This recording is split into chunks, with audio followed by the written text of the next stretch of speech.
Support by एमसीमा यहाँहरू सबैलाई स्वागत छ। आज म शिक्षक अध्यापन अनुमति पत्रको नयाँ पाठ्यक्रममा आधारित सामान्य शिक्षा नेपालको संविधानमा शिक्षा सम्बन्धी व्यवस्था के कस्तो छ त्यो लिएर उपस्थित भएको छु। कृपया यो च्यानललाई सब्स्क्राइब गरिदिनु होला। हामी अब सिधा प्रश्नतिर जाऊ। प्रश्न नम्बर 1, राष्ट्रिय शिक्षा पद्धतिको योजना 2028-2032 अनुरूप साधारण मावि र व्यावसायिक माविका माध्यमिक तहमा कति प्रतिशत व्यावसायिक शिक्षा सिकाउने उद्देश्य राखिएको थियो?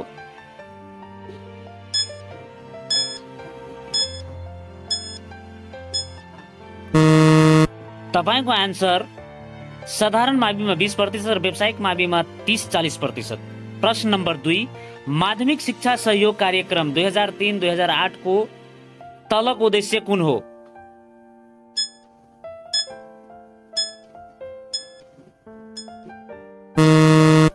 तपाईको उत्तर माध्यमिक शिक्षाको क्षमता र पहुँचमा सुधार। प्रश्न नम्बर 3, राष्ट्रिय शिक्षा आयोगको प्रतिवेदन 2049 अनुसार माध्यमिक शिक्षाका सन्दर्भमा नेपाली विषय अन्तर्गत संस्कृतलाई कुन रूपमा समावेश गर्ने व्यवस्था हुनुपर्ने सुझाव गरिएको थियो?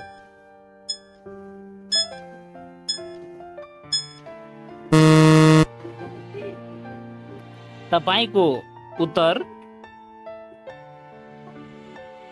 सहयोगीका रूपमा। प्रश्न नम्बर 4, जिल्ला शिक्षा समितिमा पदेन बाहेक मनोनित सदस्यको संख्या कति किटान गरिएको छ?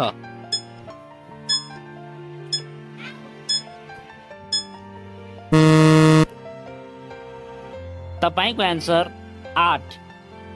प्रश्न नम्बर 5, शिक्षा नियमावली 2059 संशोधन सहित अनुसार कक्षा 6 देखि 10 सम्म सञ्चालन भएको विद्यालयमा कम्तीमा कतिजना शिक्षक हुनुपर्ने व्यवस्था गरिएको छ?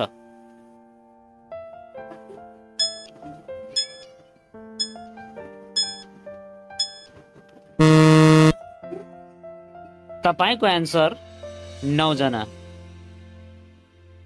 प्रश्न नम्बर 6, विद्यालय व्यवस्थापन समितिको कार्यभित्र नपर्ने कुन हो?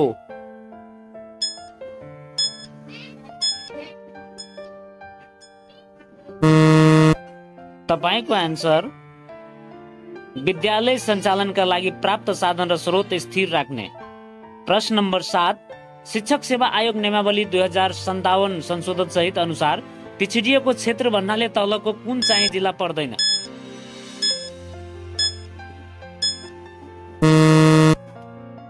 तपाईको आन्सर मनाङ। प्रश्न नम्बर 8, सामुदायिक विद्यालयको नाममा रहेका सम्पत्ति व्यवस्थापन र संरक्षण गर्ने समितिको अध्यक्ष को हुने व्यवस्था छ?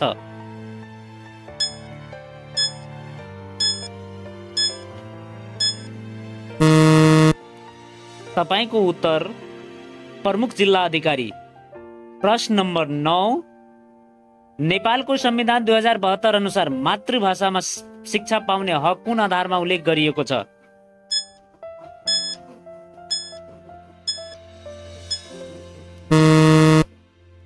तपाईको आन्सर धारा 31।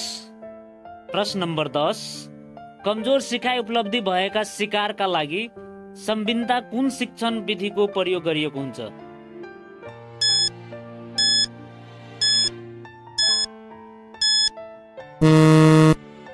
तपाईको उत्तर उपचारात्मक। प्रश्न नम्बर 11, पुडर रिचार्डसन विधि प्रयोग गरेर के पत्ता लगाउन सकिन्छ?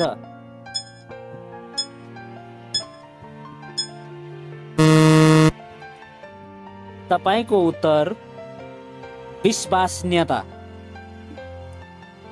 प्रश्न नम्बर 12, पाठ्यक्रम शैक्षिक कार्यको योजना हो यो भनाइ कसको हो?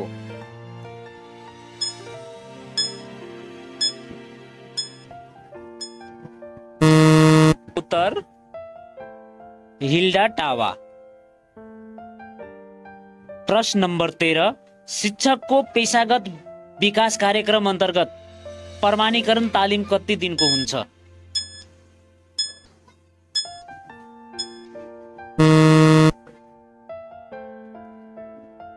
30 दिन।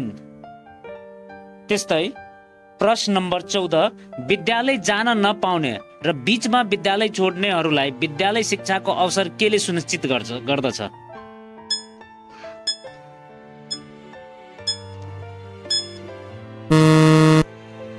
यसको सही उत्तर अनौपचारिक शिक्षा नीति 2063। प्रश्न नम्बर 15, विश्वविद्यालय अनुदान आयोगको स्थापना गर्ने सुझाव कसले दिएको थियो?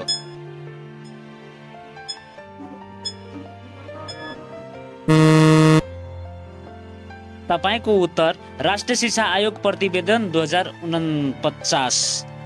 प्रश्न नम्बर 16, नेपालमा प्राथमिक शिक्षा निशुल्क घोषणा कहिले भयो? –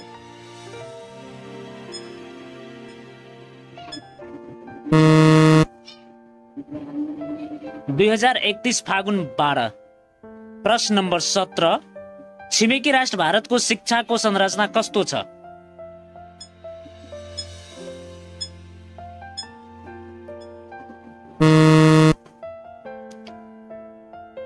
प्राथमिक, माध्यमिक, उच्च माध्यमिक, उच्चतर। प्रश्न नम्बर 18, माध्यमिक शिक्षा उत्तीर्ण परीक्षामा अक्षराङ्क पद्धतिलाई कति भागमा वर्गीकरण गरेको छ?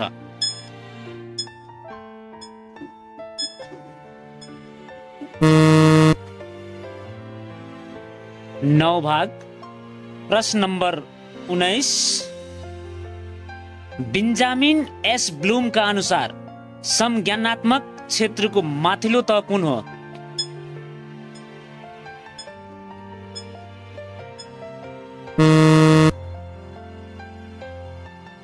मूल्याङ्कन। प्रश्न नम्बर 20, कुन प्रकारको शिक्षणमा विषयगत समन्वयको कमी हुन्छ?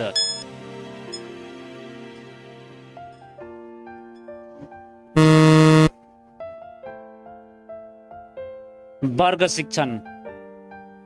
धन्यवाद साथीहरू, धन्यवाद।